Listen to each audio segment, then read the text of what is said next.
네, 여러분 안녕하세요.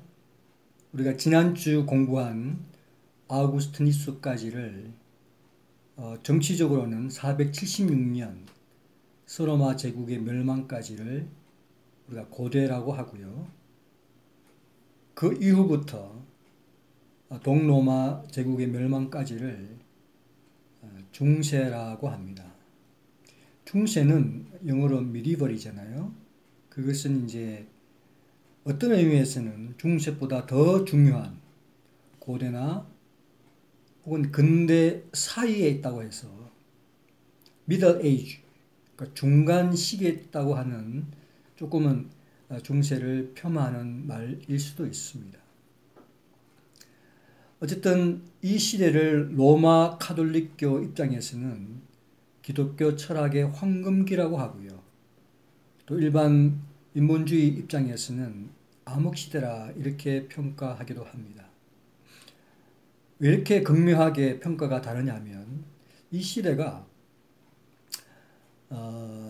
사실상 13세기 초 중세 문화의 꽃이라고 하는 대학이 세워지기 전까지 소수의 교회 성직자나 혹은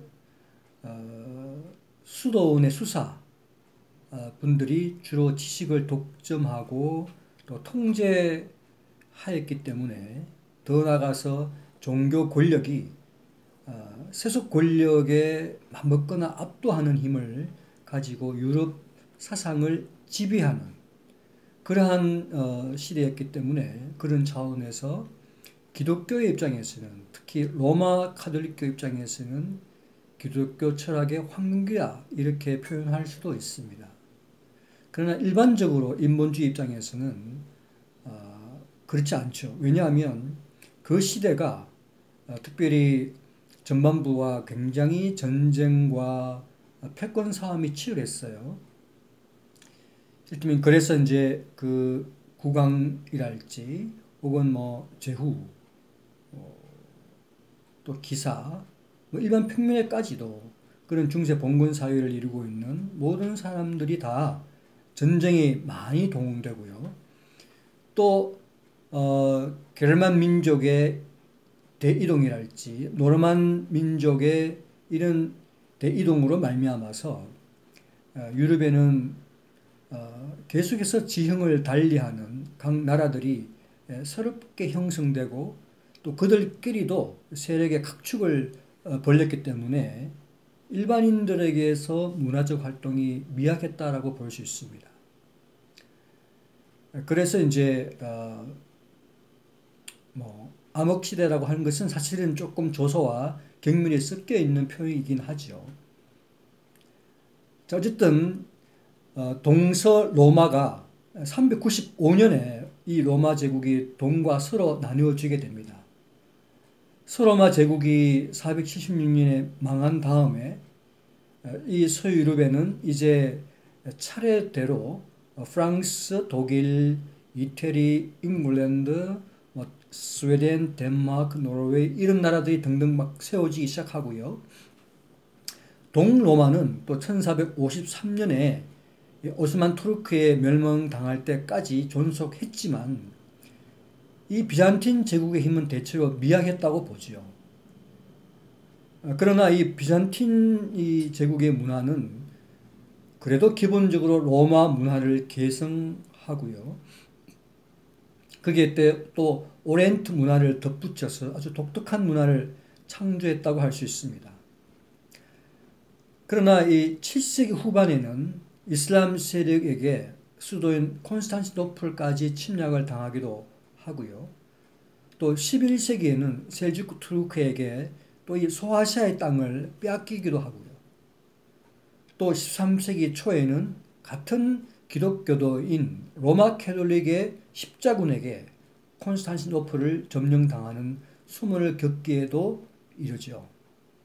자, 어쨌든 5세기부터 15세기에 이르는 이 천년의 중세에 기독교 신학이 지배적인 사상을 이뤘다고 하는 것입니다.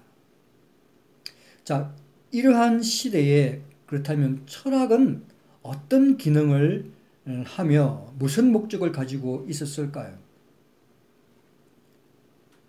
이 당시의 철학은 사실상 고대 철학과는 좀 결을 달리합니다. 고대 헬라인들이 추구했던 철학 사상은 그 인간이 어떻게 하면 이 시대의 고민들을 잘 관찰해서 이 시대에 맞는 적합한 답을 내놓을 것인가에 대해서 어떤 고민의 포커스가 있었다면 이 시대에는 중세시대에는 철학의 목적이 그와는 좀 다른 모습으로 나타나게 됩니다. 다시 말씀드리면 교부들이 완성한 고대의 교부들이 완성한 기독교 교리에 대해서 어떻게 하면 철학이라고 하는 인간의 합리적 사유 방법인 철학을 통해서 이 교리를 잘 설명할 수 있을까, 합리적으로 잘 설득할 수 있을까 하는 데에 기능하는 것이 철학의 목적이 되었던 것입니다. 그래서 본래 철학의 고유한 목적인 철학자들이 그 시대를 고민하고 그 시대에 적합한 답을 내어놓는 것이기보다는 중세 철학은 말씀드린 대로 오직 기독교 신학의 그 이론적 정당성과 근거를 제공하려는 데 목적이 있었다는 것이죠. 한마디로 말씀드리면 철학이 기독교 신앙을 철학적 이성으로 설명하는 데 사용되다 보니 중세 철학을 일컬어서 신학의 신여다 이렇게 평가를 받고 있기도 합니다. 근데 어떤 면에서는 또 기독교 신학자들이 너무 지나치게 이 철학에다가 기독교를 설명하고자 하는 기독교 교리를 철학적 이성으로 설명을 자꾸 하려고 하는 데서 그렇게 설명해도 틀림없이 이성적으로 이 교리가 맞아떨어진다 하는 데 대한 확신과 자신감을 가지고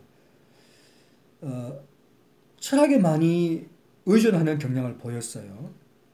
그래서 이런 기독교 이성주의자들에 의해서 기독교 교리가 철학의 이성의 도움을 받고서 철학으로도 인정받으려고 하는 현상, 즉 이러한 이성이 교리의 옳음을 판단하는 기준이 되고 그래서 교리가 오히려 이성에 매이게 되는, 종속하게 되는 결과를 초래하기도 하였습니다.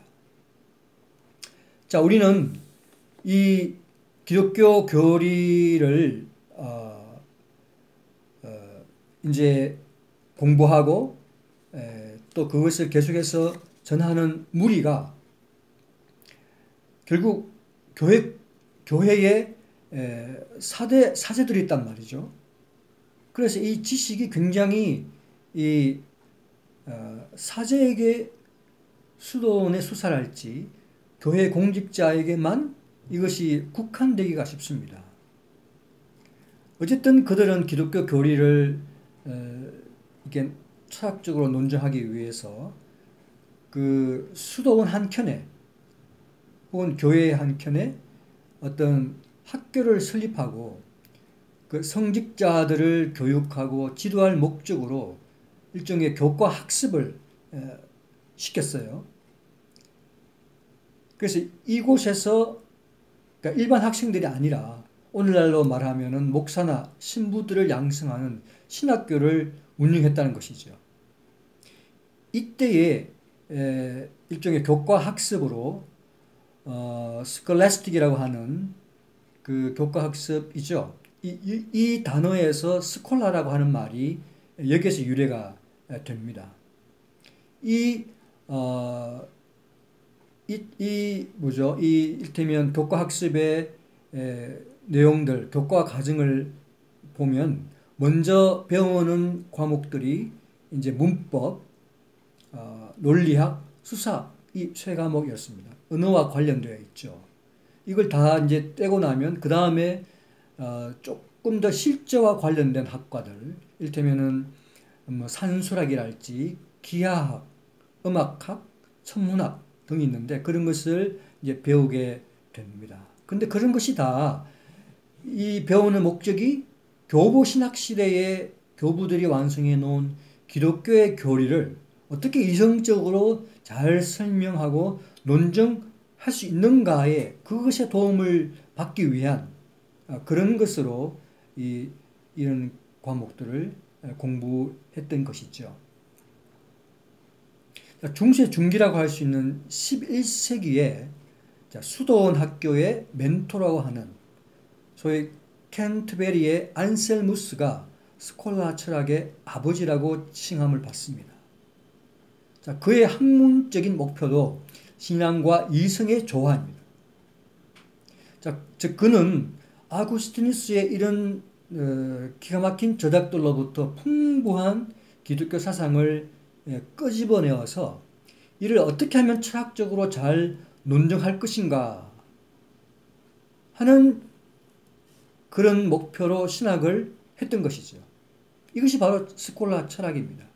즉 그 이전에 정리되어 있는 이 교리를 어떻게 하면 철학적으로 이성적으로 잘 정리해서 설명할 수 있겠는가 하는 것이었는데요. 이것은 교부 철학과는 사실 조금 다르죠. 교부 철학은 신은 믿음의 대상이어서 실존적인 만남에 더 중요했고요. 철학적인 논증으로 이해할 수 없는 대상으로 우리가 신을 상정을 하고 그래서 어떤 신비의 영역을 남겨놓았는데 스콜라 철학은 모든 그 신에 대한 어떤 그 논증을 신에 대한 증명을 할 수 있다고 하고 시작을 하는 것이었죠. 어쨌든 안셀무스는 자신의 믿는 신앙을 이성적으로 이해하기를 원했고요. 그는 신앙이 우선적이지만 반드시 이성이 뒤따라서 다른 사람들에게 자신이 믿는 믿음의 내용에 대해 설명할 수 있어야 하고 또 그 근거를 제시해 주어야 한다고 생각했던 것입니다. 그래서 그는 이런 말을 했죠. 믿음을 전제하지 않는 것은 오만이며 이성을 사용하지 않는 것은 태만이다. 이렇게 말하면서 안셀무스는 생각하기를 우리가 신앙의 싹은 났더라도 거기에 만족하면 안 되고 자신이 믿게 된 또 믿고 있는 이 신앙의 내용이 무엇인지를 충분히 알기 위해 끊임없이 질문하고 답을 얻어 나가야 한다고 생각했던 것입니다. 그래서 그는 나는 믿기 위해 이해하는 것이 아니라 이해하기 위해서 믿는다. 이런 말을 하면서 한마디로 이해를 추구하는 신앙을 가졌던 것이죠. 자, 이러한 태도는 참 바람직한 것이고 성경을 더욱 이해하기 위해서 이해하려면 믿어라 라고 그런 명제를 채택해서 끊임없이 성경을 이해하고 연구했던 그런 아우구스티누스 자신의 믿는 내용을 이성의 예리한 통찰을 가지고 이해하는 것으로도 이해를 통해서도 진리를 파악하고자 가졌던 그런 욕구를 가졌던 아구스티누스의 태도와 일맥상통합니다. 그래서 안셀무스를 제2의 아우구스티누스다 이런 말도 있습니다. 그러나 사실상 그의 철학과 신학의 방법론을 좀 보면 아우구스티누스와 좀 많이 다른 것을 볼 수 있습니다. 실제로 그는 이제 후기 스콜라주의 사상에서 더 뚜렷하게 나타나게 되겠지만요. 이 변정법적인 형식을 통해서 그는 신학을 증명하려고 했죠. 심지어 안셀무스는 모노골리온이라는 그 책의 서문에서 이렇게 자신의 방법론을 밝힙니다. 성경에 있는 어떤 것도 성경 자체의 권위를 내세워 주장해서는 안 된다. 독립적인 탐구의 결과를 통해서 사실로 선언된 것은 무엇이든지 공통된 증거와 단순한 논증 및 이성의 설득력에 근거해 아무런 과장 없이 간단 명료하게 진리의 빛에 비추어 설명되어야 한다. 이렇게 말했던 것이죠. 다시 말씀드리면 그는 성경의 권위의 기존에 기초하지 않고 오로지 부정할 수 없을 정도로 강한 이성적 논증의 힘으로 기독교의 기본 교리들, 특별히 하나님의 존재랄지 삼위일체의 필연성, 성육신을 통한 구원의 필수성 등 이성의 힘으로는 완전히 논증할 수 없는 이런 부분까지도 확실하게 증명할 그러한 논증을 가지고 증명할 수 있어야 한다. 이렇게 말함으로써 철저하게 교를 그리스도의 권위를 따르는 것으로 태도를 취했던 아구스티누스와 많이 그 태도가 다른 것을 우리가 볼 수 있습니다. 자, 안셀무스는 이성의 힘에 대해서 엄청난 자신감을 드러냈죠. 자, 그의 논증은 어떤 경우에는 성경을 전혀 참조하지 않으면서 전개되고요. 대부분의 다른 경우에도 성경과 깊이 실험하지 않는 것을 우리가 볼 수 있습니다. 그런 이성적 논증을 통해서 기독교 신앙의 필수성이 다 증명될 수 있다고 생각했기 때문이지요. 그래서 우리는 그를 기독교 이성주의자라고 지칭하기도 합니다. 자, 안셀무스의 이런 이성적 추론 논전 방식을 이제 스콜라 철학의 방법론으로 그렇게 기초로 정립한 사람은 사실상 페트루스 아벨라르두스입니다. 자, 그는 이성을 신앙의 문제에 적극적으로 활용하는 것으로 유명하죠. 자, 아벨라르두스는 그러니까 성경 본문과 철학적 성찰에서 비롯하는 여러 가지 문제들을 해결하는 방식으로 그의 신학을 발전시켜 나가게 됩니다. 그의 작품 예와 아니오에서 그는 성경과 교부의 저작들에서 150개 혹은 185개 정도의 어떤 신학적인 주제, 이것을 신학 명제라고 그러죠. 이 명제를 뽑아다가 먼저 질문을 던지고 그 다음에 이 질문에 어떤 교부들의 입장들, 여러 가지 다른 생각들을 이렇게 나란히 배치시킵니다. 다시 말씀드리면은 어떤 신학적인 질문들, 예를 들면 이런 것입니다. 첫째, 이성으로 인간의 믿음을 완성시켜야 하는가 아닌가? 뭐 이런 거. 혹은 둘째, 믿음은 오직 보이지 않는 것만을 다루는가 아닌가? 셋째, 보이지 않는 것에 대한 지식이 있을 수 있는가 없는가? 넷째, 오직 하나님만을 믿을 수 있는가 아닌가? 다섯째, 하나님은 단순하고 단일한 존재인가 아닌가? 뭐 이런 종류의 질문들을 185개를 뽑아다가 여기다가 먼저 질문을 던지고 하고 난 다음에 이제 이것에 대한 해설을 서로 반대되는 양쪽에 가장 권위 있는 견해들을 갖다 놓고 이렇게 대비시키죠. 대비시켜 놓고 이 대비된 권위들 중에서 어떤 것이 더욱 타당한 근거를 지니는가 하는 것을 이성적으로 판단해서 하나씩 지어나가는 거죠. 그렇게 해서 진리를 찾아가는 이런 방법론을 가졌던 것입니다. 그런 이 상이한 입장들을 변정법적 이성의 적절한 사용을 통해서 이렇게 조화시킬 수 있다라고 믿었습니다. 그래서 그 당시 그의 논직이라고 할 수 있는 클레로브의 베르나르두스는 이렇게 평가합니다. 아벨라르두스는 마치 감히 자신의 이성을 활용하여 하나님을 완전히 파악할 수 있으리라고 상상한다고까지 평가했습니다. 실제로 아벨라르두스는 신앙의 문제를 지지하기 위해 변정법적 이성이 징집되어야 한다고 믿었던 것이죠. 자, 그러면 우리는 이 안셀무스와 아벨라르두스의 이성적 논증 방식으로 했을 때 과연 이성으로는 불합리할 수 있는 신비에 속한다고 할 수 있는 그러한 교리의 영역까지 성경의 권위에 호소하지 않고 이성적으로 판단해서 이것을 잘 설명할 수 있겠는가 하는 것이 과연 문제가 되겠죠. 실제로요, 아벨라르투스의 이런 이성적 추론 방식으로 내놓은 교리의 내용은 전통적으로 그동안 교부들이 가지고 있었던 그 교리의 결론과는 많이 다른 것을 볼 수 있습니다. 그는 성부를 선으로, 성자를 성부의 생각으로, 성령을 세계 영혼으로 이렇게 묘사함으로써 1140년에 센스 공회에서 단죄가 됩니다. 심지어 그는 안셀무스의 속죄론과도 사뭇 다른 속죄론을 제시합니다.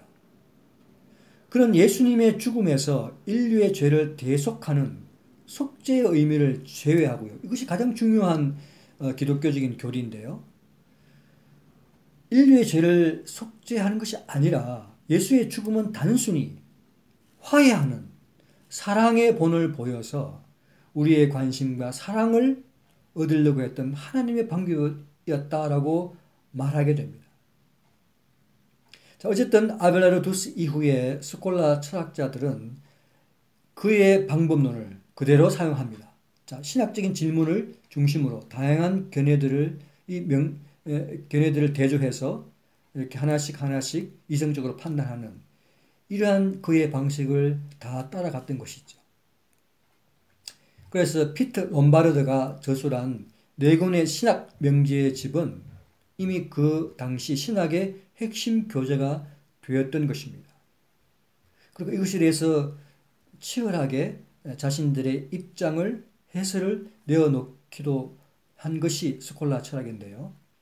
자, 많은 그 학자들 중에서 너도 나도 나름 해설서를 집필했는데요. 우리는 누구나 다 인정하다시피 이 스콜라 철학의 방법론을 이용해서 중세신학의 절정을 이룬 사람은 13세기의 철학자 토마스 아퀴나스였습니다.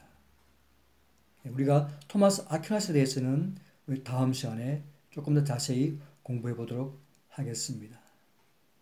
오늘은 여기까지 하겠습니다. 수고하셨습니다. 감사합니다.